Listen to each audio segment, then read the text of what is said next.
Cool. This chapter was kind of tough for me. I There were a few that I didn't quite. Yeah, it was kind of confusing. Yeah, the whole multiplier thing, Yeah. right over my head.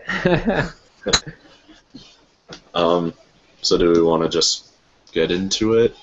Do we want one person to screen share it, or I guess I'm doing it. Do you want me to screen share it, or are we all good at just having it up? Yeah, I don't know that it matters. I guess. Yeah, I think we just go for it. Cool. Let me screen share it. Everyone have it up, or Yeah, Yep. I'm good. Yep. cool. All right. So 1. If the consumption schedule shifts downward and the shift was not caused by a tax change, then the savings schedule, I put C. That's what I had. Same here. Yeah. Cool. Um, Will, you want to take 2? Yeah. The so-called wealth effect will result in households spending more and saving less. So I put 2. Yep. Tim, want to do 3? Yeah. As consumption and saving schedules relate to real GDP, an increase in taxes will shift. I had downward both the consumption and saving schedules. Me too. Me too. That's what I have too now. The number 4, a lower real interest rate typically induces consumers to C, purchase more goods that are bought using credit. Yep. Yeah. 5. Refer to the above figures with consumption schedules in Figure A and savings schedules in Figure B, which correspond to each other across different levels of disposable income. If in Figure A consumption increases along line A2, then in Figure B there would be, I put D. That's what I had. Okay. Can you walk me through that one real quick? So, why I had that, there was a good picture of it in the book. They're like vertical with each other, and the line or the points line up, and so whatever you do to one, they're not shifting curves, they're going along one curve. Okay. So because it's moving up on A2, it'll also move up on B2. So it's kind of a direct relationship. What happens on one happens on the other, so they kind of move in parallel. Yeah. Okay. Okay, so let's see. I've got the next one. If businesses feel more optimistic about the state of the economy, then this change is likely to happen. And I put a shift, that D, shift the investment demand curve to the right, but I wasn't quite sure. That's what I put too. Okay. There was a section in the book that basically said that word for word. Yeah. I just kind of searched. Okay. Was it my turn? Yes. Okay, so this one I wasn't really sure about, so I'll just read it. The variability of business profits, I couldn't decide on which one it was. I got A because I I did too. remember, in the book, there's a section that talks about how it helps explain the instability of investments over time. Yeah, it talks about how trying to remember what it said, but it just reworded helps explain the instability. Okay. Yeah, like instability was one of the main topics. Then they had 4 different subtopics underneath that, and variability of expectations was one of them. And so, I think I missed that part. But cool. so number 8, personal saving is equal to C, disposable income minus consumption. So I got it. That's what I had.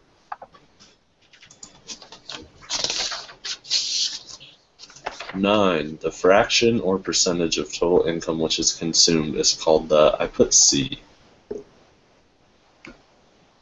I put D, and the definition of marginal means additional Extra, yeah. or the rate of change. So I chose the average. Yeah, I wasn't. I You guys had average? Okay. Because I had that first, and then I read a section and got kind of confused. And so I changed it, but I wasn't entirely sure. Yeah. So I am cool with D. Okay. Okay, so let's see. I'm next. It's what is the slope of the consumption schedule or consumption line for a given economy? And I had D, 1 minus MPS. Same. same.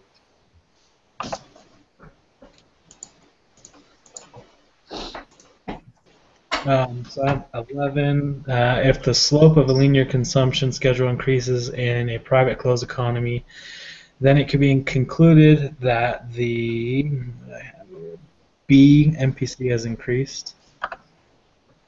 That's what I had too. Yeah, I thought it was B or C. I wasn't sure. I'm pretty sure it's B. That's what I Yeah. had. Okay. I knew something was increasing. Number 12. I'm not too sure on this one. I know what dissaving is. I can totally tell what it is on a graph, and I can explain it in words, but I thought it was A, but I'm not exactly sure when it comes to this question. So I put B because it was talking about the not the GDP gap. That was last lesson. That gap on the little 45-degree thing with the second line. Yeah, and if the line is above that 45-degree one, that's dissaving because you're consuming more than you made. Yeah. Okay, that makes sense. I put B. That's what I had. B. Yeah, that makes sense. Thanks. 13. With an MPS of 0.3, the MPC will be, I put A. Same. Yeah. Okay, so number 14, two basic determinants of investment spending are B, expected returns and real interest rates is what I put. So I got Number 15, an investment demand curve shows the varying amounts of investment that would be undertaken at various levels of the real interest rate. so I put. Yep. I got two. All right, number 16. If the real interest rate increases, I put B. Investment demand curve will shift to the left. Me too. Oh, sorry. The simple multiplier formula assumes the following except. I put B. That's what I had. Yeah. I wasn't sure. I'm not sure on this one at all. I found A, like, in the reading, it said, like, the multiplier formula is based on two principles, and A was one of them. And then C was one of them, too. So it's between B and D for me. Yeah. I put B, though, because that one makes more sense That's to me. what I thought. Yeah, that was my thinking process. It kind of violates the law of demand, I think, where as demand increase or as supply increases, price goes down. Yeah. Yeah. So B. Yep. Cool. Okay, 18, if households in the economy save more of any extra income that they earn, then the multiplier effect will, I put decrease, but it was kind of a guess. I put decrease. I put decrease also. Okay. Because it talks about it talked about how only spent money or like consumed things affect the multiplier effect, or add to the multiplier effect. Okay, 19.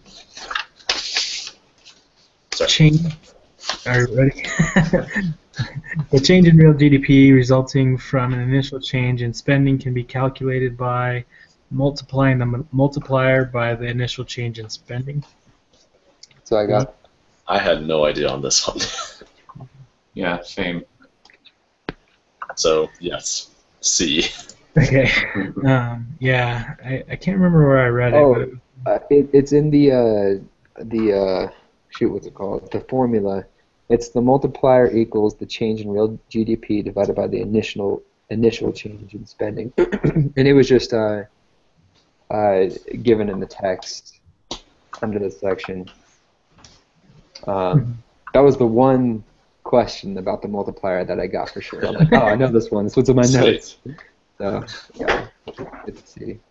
Okay, so number 20. I did not get this one. I don't know whether it overstates or understates anything.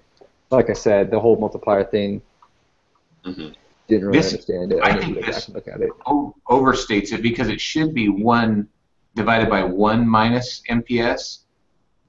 So I think that would overstate spending because it doesn't remove any consumption. So why I disagree is because if it was 1 over 1 minus MPS, that would make the overall answer less than 1. Yeah. Wait. Am I doing this right? 1 over 1 minus MPS. Yeah, that would make the overall answer less than 1. But if it's 1 over MPS... No, I think you're right. I confused myself. Yeah, because 1 minus the MPS would just give you the same thing as if it was 1 over MPC. Yeah. So let's look it up. Let's see if we can find this here answer.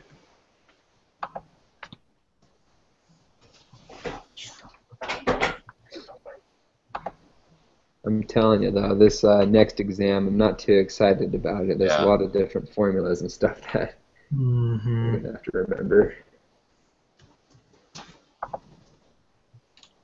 It is kind of funny how we'll have one lesson 1 week that seems like last week was pretty straightforward and easy, but the one before was pretty tough. This one, it just seems like it goes in waves. Yeah, that's true. Hey, so hopefully next week there's hope. It'll be just a simple one.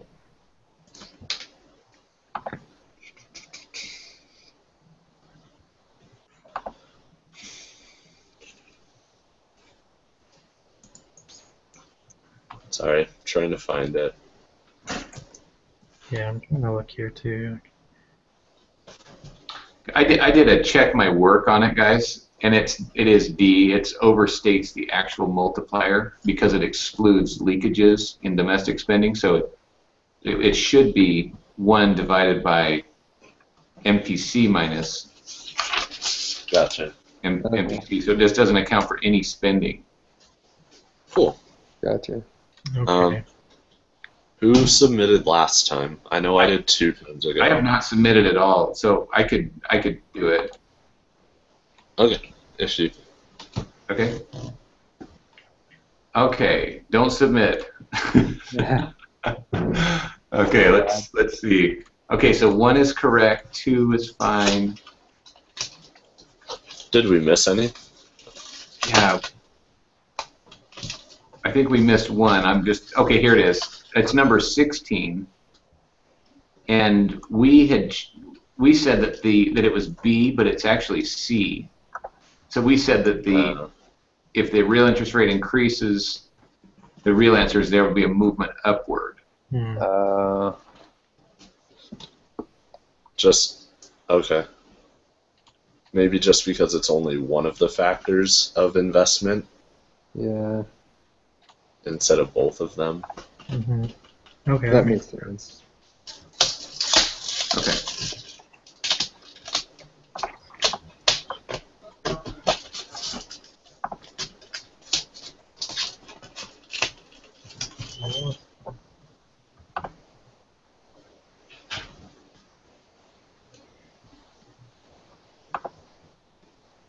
Is that it? Yep. I think so. Sweet. So who's hosting next week? I think it's supposed to be me. Okay. So where did you go to do this one? Yeah, here, let me screen share real quick so I can Yeah, that would be actually awesome. So, change it. Boom.